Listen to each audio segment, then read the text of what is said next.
Howdy. Howdy. We're back in a Gunners Club. It's a hard life, really. I don't know how we do it. Do you know why I'm relieved to be here this time? You mean you're actually relieved to be here? I am. You'll note that there's no ice bucket. That means there's none of those dirty claws which are coming in to put ice into my glass. But I know where my hands have been. You do. And I think the reason why there's no ice today is we're doing something a little bit special. Like drinking? Drinking. Is that special? More specifically, we're drinking American spirits. Okay. Well, yes. Bourbon, specifically. Well, yes and no. Yeah. Okay. So I purposefully didn't use the term bourbon because you'll notice with this very first bottle there, which is right in front of me, Jack Daniel's number 7, it refers to itself not as a bourbon, but as a sour mash whiskey. And it does that on purpose. It doesn't refer to itself as being a bourbon. Okay. I've never noticed that before. And why? Okay. As Julius Sumner Miller used to say, why is it so? Why is it so? Well, to boil it down, Prohibition was something that we didn't suffer in Australia. Thank God for that. And it lasted, I understand, from 1920 to 1933. At the end of that, it was repealed in much of America, but curiously not in this particular state, not in Tennessee. It wasn't repealed until about 4 years later in 1937. Huh. So Jack Daniel's, where this is produced, is actually the oldest distillery, I understand, in America. Now, not the oldest continual running distillery in America. You've actually got a bottle, Suze, of the Buffalo, which is actually Buffalo Trace. That's right, which has got that claim to fame. But in terms of the oldest one, I understand that it's here, this particular one in Jack Daniel's. Jack Daniel's loves the fact as well that it's a Tennessee whiskey. So a bourbon is something which is produced in America. It's produced of grains. It has to be over 51% corn. And that's what it largely is. So a lot of these you'll have very sweet flavour profiles. There'll be honey, there'll be oak. We'll talk a little about those as we enjoy it. But this is a little bit, but this is a little bit special. The flavour profile I expect will be different. 95% of all bourbons are actually made in Kentucky, but this one is made in Tennessee. So you see the reasons keep on going on and on and on and on. There's also some rules regarding alcoholic volume for when it's actually distilled, as well as when it's actually bottled. So we'll talk a little bit more about those, but that's really the reason why I bit my tongue and I didn't use the word bourbon. Jack Daniel's has decided specifically not to do that. So, okay, hang on. So these aren't bourbons either, in actual fact? Well, let's have a look what we've got here. So again, this is a Jack Daniel's, so they won't say that they're a bourbon. People do argue, and there'll be all sorts of fights online, that in fact, yes, they are bourbons. They're bourbons because they're created in America. Now, it doesn't just have to be created in America. It could also be District of Columbia.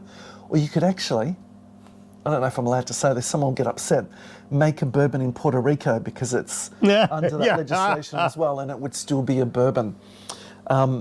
But because of all those differences that I mentioned, they choose to call it a whiskey. The only hang-up I've got is the percentage alcohol of when it's actually distilled, if that's actually over the limit that it's supposed to be for it to be called a bourbon or not. But they're special. It's not 95% of what's produced in the United States, which effectively is made in Kentucky. I'm looking for a Kentucky bottle, but I'm not exactly sure what I've got in front of me here. So this is special. They want to be known as a Tennessee whiskey. They sell it as that, and they rejoice in the fact that they're different. Now, I'm sort of looking at doing this as a showdown. Okay. Jack Daniel's and all its derivatives. I've only got a handful. Now, people ask us, where do we get all this booze from? Yeah. Well, it's actually from behind the bar. This is actually our booze. And I chip in quite richly too. Not as often as I would like him to, but nevertheless. I'm biting my tongue a lot today. Yeah. Yeah, so this is actually all our booze. It's not people don't donate this to us for the purpose of the exercise. Yet, but I think we're making some friends. I hope it's more than one. Yeah. Jim Beam does call itself a bourbon. They do, and you'll notice as well that that's a Kentucky bourbon. Okay. So I'm looking forward to trying the difference between that. We're supposed to have a special feature of the water from Kentucky. It's supposed to be limestone rich. It's supposed to be free of iron. So they think that they've hit upon the jackpot with the water there. But actually, Jack Daniels think they've hit upon the jackpot as well with the water that they source at their plant as well. And they do export an awful lot of it. I think it's about 1 billion bottles per annum. Yeah. Now, you may also notice that there's a bit of a disparity here. I have 3 bottles of Jack sitting up here and only 1 bottle of Jim. Now, this is their black label version. There is the white label, which probably everyone's familiar with. But you do know what my adage is. If big is good, then bigger is better. Go on then, show off. What do we have? Rocket ship to the moon. Yeah, I don't like going halves. Now, that still only makes it 2 to 3 here. I have been hard pressed trying to find another Jim Beam, believe it or not. Whatever happened to, wasn't there a gold? A Jim Beam Gold, Yeah.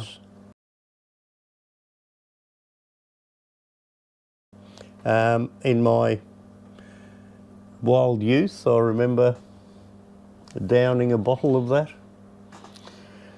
Do you know what the travesty of this night is? I'm sitting here staring at an empty glass, and we've got some of this wonderful fluid in front of us. Jack Daniels number 7 because that was basically the license number that he had on his registration for distillation. That number no longer exists. There's been a change of government and a change of split up and division. But in terms of brand recognition, that's one that everybody knows. So that's where the name came from? That's where it came from. Wow. Yeah. Okay. And I'll tell you about Chanel number 5 later on if you want to know that as well. Or maybe not. Jack Daniels didn't have anything to do with that, did it? No. All right. No, I'm still good behind the ears. Yeah. Oh, there you go. Yeah. So we're sipping this neat. Sipping whiskey. Have you ever heard the term sipping whiskey? Yes, I have. It's very much an American term. Yeah. I've never heard that anywhere else. Do you know what the requirement is to be a sipping whiskey? No. No, there ain't none. There ain't none. Oh. Basically, if someone decides, this is something that I could sit on and quite comfortably try, it wouldn't damage my palate too much or my throat. It's a smooth sipping whiskey. So we go right off the smell, corn. So we're expecting probably about 70% plus, maybe around 75% corn. That means it's going to be very mellow. Close And to sweet. That smells and sweet. syrupy and sweet. And there's 2 reasons for that. Do you remember we tried, a couple of videos ago, we tried the Starward Twofold whiskey, Yes. that Australian one, that was twofold because it didn't just have wheat barley, and it had the wheat as well, and it Yep. changed the profile completely. Very much like this with corn. We don't play much with corn in Australia. We do grow corn, but not in the sort of quantities that you do. We don't use it for distillation. We've got sugar for rum and things like that we do in Australia. So this is probably about 75%. I'm probably expecting that the rest of it is going to be barley and rye in fairly similar quantities to round out the final 25% or so of what we've got here. And another reason why we're expecting this, honey notes on it. It's definitely really honey notes. Very much so. Is because of different sort of wood that they use. Now, to be a bourbon, you have to use fresh wood. It has to be white oak, so that's the thing, otherwise it's simply not bourbon. Ah, And it's so important to America. so they can't use wine barrels and stuff like that? No. It has to be fresh, unused American I'm sorry, oak. how does that go again? No. In fact, it's so important to them, it's even legislated that that's the fact. Oh, wow. So the sort of age we're expecting, let me just try this first. So, I just love the nose. And yet you're very much a whiskey man. I'm surprised that you feel so strongly that this is so good. It's unchallenging. It's immediately pleasing. Yes. It's warming, as all alcohol basically is. But it's sweet as compared to a whiskey. Yeah, exactly right. And almost syrupy, but it's So, sweet. very different reasons. The Americans will play with fresh, new white oak, so different sort of tastes coming out. It's a lot younger than what a whiskey will be in Scotland. So typically, you're looking at produce generally that's under 4 years of age. Okay. So generally under 4 years of age, 4 years of age or slightly over. If it's under 4 years of age, essentially there should be an age statement there as to what it is. But you can have commercially sold bourbons that are only 3 months old. Yeah, staggering for the Australian mind. But that's the way it is. But again, you're making it out of corn. It's different weather, it's different climate, it's different oak, it's fresher oak. It's not oak which has been used for other things like the Irish whiskies that you like. And you know, because it's naturally so sweet, I mean, you make sugar out of corn syrup, right? It mixes with any mixer that you want to add to it as well. I do have Coke if you want some. I mean, It's still warming. It's like It's watching a nice. Jackie Chan movie. I mean, really, it's not an intellectual quandary, is it? We're not splitting the atom. What we're doing is drinking corn, which has been distilled into alcohol. That's pretty easy going. That's not bad, actually. But why it's probably so pleasing to us, if you watch another video which has probably just come out a few days before this, we actually did a hamburger challenge. So we've just had a lot of your American food, and this goes down quite nicely with it. Yeah, maybe we should have tried bourbon with burgers instead of, Instead of beer beer with with burgers. See, I'm aspiring to that level of creativity. There you go, you see. Yeah, I love not surprised. I love the unique shapes of the bottles. Obviously, in its day, this was a form of copywriting your work. If you wanted to sell something and try to pass it off as Jack Daniels, you'd have to be able to come up with someone who could blow bottles like that. Otherwise, you're just not going to have that same marketability as what they had and have that brand recognition. So what are we stepping up to after this? Well, I'm not sure whether it's the gentleman, as well as we both have an affinity Yes. to being gentlemen of the artillery. Yeah. So going back again to the differences between why they call themselves here a Tennessee whiskey and not a bourbon, is they use what's called the Lincoln process. Again, it's the reason why you're getting the sweetness that you are. What they do is they get sugar maple, and essentially they douse it with Jack Daniels. They set fire to it, and they get charcoal from it. And then before this liquid is actually poured into the barrels, it gets seeped through that charcoal, that sweet charcoal. It's made into charcoal so you've got a larger surface area, so it's not just a log of wood or something like that. And that gives a sweetness, it gives a refinement to it. Now they've gone one step further with the Gentleman Jack. What they've actually done is they've maintained that Lincoln process before it goes into the barrels, but then they also will do that process one more time before it goes into the bottle itself. Huh. That's why you're paying a little bit more. That's why I'm expecting this to be even more refined and even slightly more pleasing. Well, being a gentleman, I think it's only fair that we put it to the test. Well, I think so too. Different to the nose. It's more honey. Now, this is not actually criminally more expensive in Australia than what the Jack Daniels is. If I told you the price of the Jack Daniels in Australia, you'd fall off your chair. But for argument's sake, there is an extra process which is involved in this. It's marketed in smaller quantities. It has to be a little bit more special, but it's actually not such a huge price differential that you'd say, I don't think I'd ever consider stepping up to this. What are your thoughts? There's definitely more honey in there. Yeah. And smoother. And this is actually pretty smooth because when you think about this, we're not drinking this with ice. We haven't cut this with water.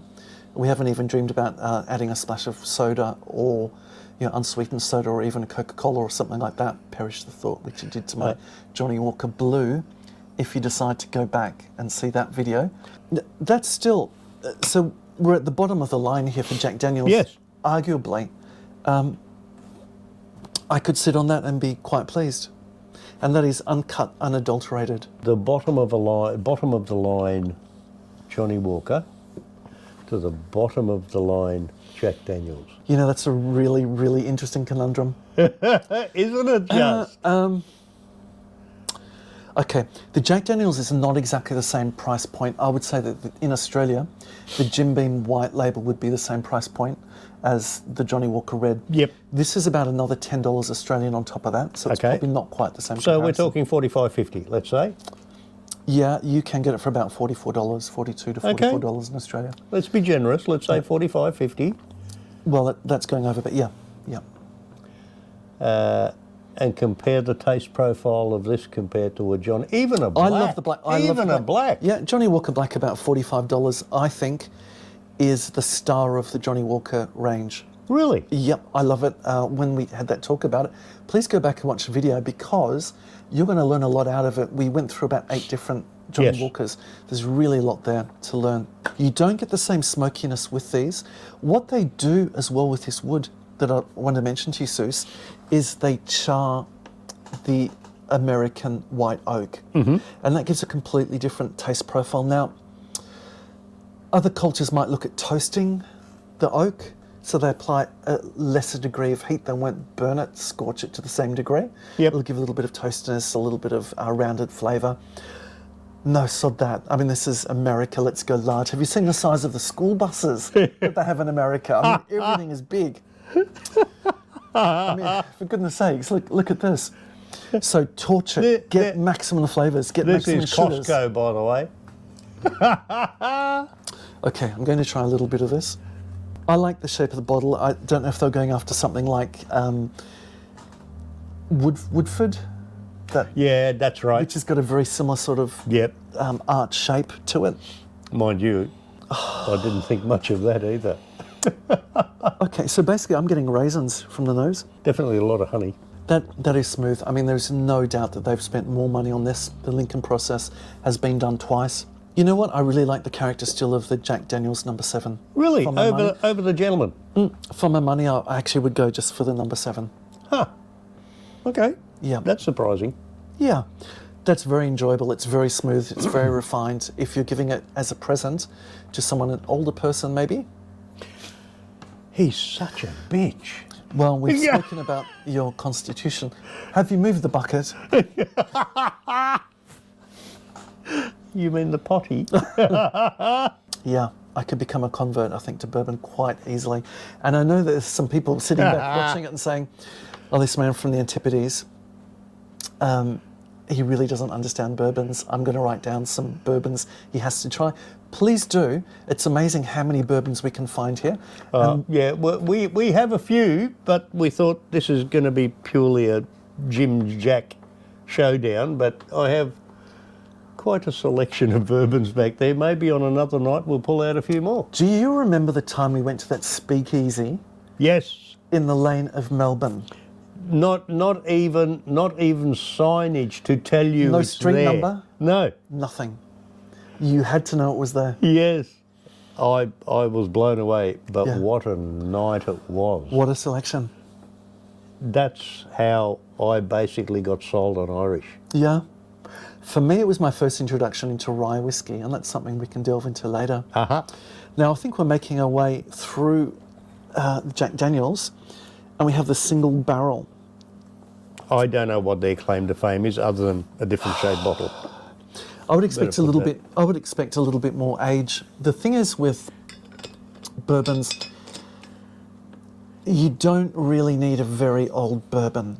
The idea of a 20-year-old bourbon, it's sort of something which doesn't exist.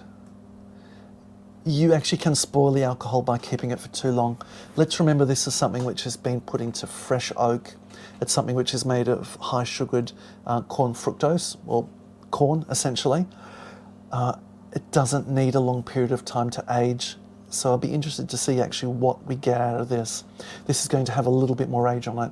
I'm by no means an expert on bourbons. Do you know, I'm about to open this, but from the shape I almost expect Barbara Eden to pop out. That was a round bottle. Yeah, but wouldn't that be nice? Oh. May I? You can be mother. It's a pretty bottle. I do like love the presentation is the great. shape of the bottles. It's fantastic. And even a stopper.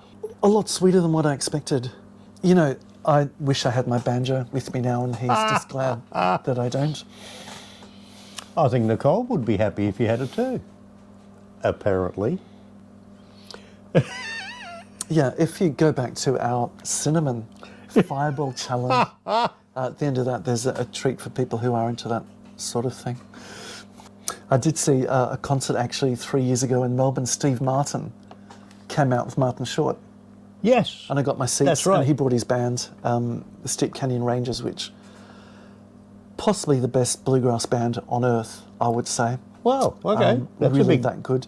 And Steve Martin made these remarks about there's going to be some middle-aged guy there who's going to be really excited to hear the banjo player. And that was, unfortunately, that was me. But we all have to be unique in our own ways, don't we? Did he know about you? I don't know if he did. But I'm actually going at the end of July to see John Cleese in concert. You so- don't tell me you're going to play banjo to him. No. Maybe some silly walks Please up and don't. down. I'll do some silly walks after this. Yeah. This is what I'm getting. I think that the age and the extra dollars is not worth it for me. I think if you want to do that, go into Irish or going to Scotch or going to Australian whiskies. I'm saying that because, again, it's a little bit unidimensional. You're not getting a great gamut of different tastes and different highs and lows or different flavour notes. You're getting a real sweetness. You're getting a great smoothness out of this. But again, for the flavour, I think that Jack Daniel's number 7, for the money, is where I would go. Wow. I wasn't expecting that. I would have thought you would have at least gone for the Gentleman Jack. No, I don't think that the second refinement is necessary of the Lincoln process for that. I don't think the extra money is necessarily an improvement for me. But it's a whole different thing because the whiskies aren't sweet like these things. That's the reason why I enjoy the difference so much, but also the reason why I think that there's not a great deal of improvement in the complexity of the flavours. Okay. Yep. Yeah. No, that works. By no means be upset. If someone, remember the comment that you made about Johnny Walker Red, where you said, if you could find that one man who truly rejoices in the taste of Johnny Walker Red, you'd take your hat off to him. Of course. And I said, surely somewhere in the world there's a man who'd drink his own bathwater. But there's nothing wrong with enjoying a simple with a expression straw. of something. Yeah. There's nothing wrong with enjoying a simple expression of the American spirit. What are we looking at for the alcohol? 45%. So okay, there's appreciable difference there. We've gone through the gamut there. But what we need to establish, we're talking base level Jack Yeah.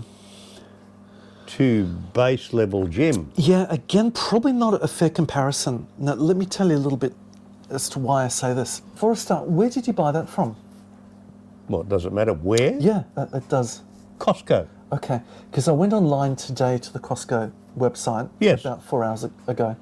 Yeah, And but the one surely which I said, they're not going to vary. The content isn't going to vary. that's exactly the point I'm going to make. It seems to me that they did. Because the one which was advertised seemed to say 40% on it. Yes. Where this says 37%. I'm going to go back to that thought. The second reason why it's not a fair comparison is there's quite a difference in price between this and a 700ml bottle of Jim Beam. This is about $10 more expensive in Australia. Okay. So again, it's not exactly comparing apples to apples. Now, But is that purely brand recognition, the difference in price? I have to try it. I have to try it to tell you what I think. I mean, you know. I would say no, that's not, because that's not the reason. Because remember, I've mentioned the fact that they have the Lincoln process with this. Yes. It's that charcoal filtration that they do of the sugar maple before it goes into the barrel. Okay. That's not something that a bourbon does. So Jim Beam most likely are not doing that.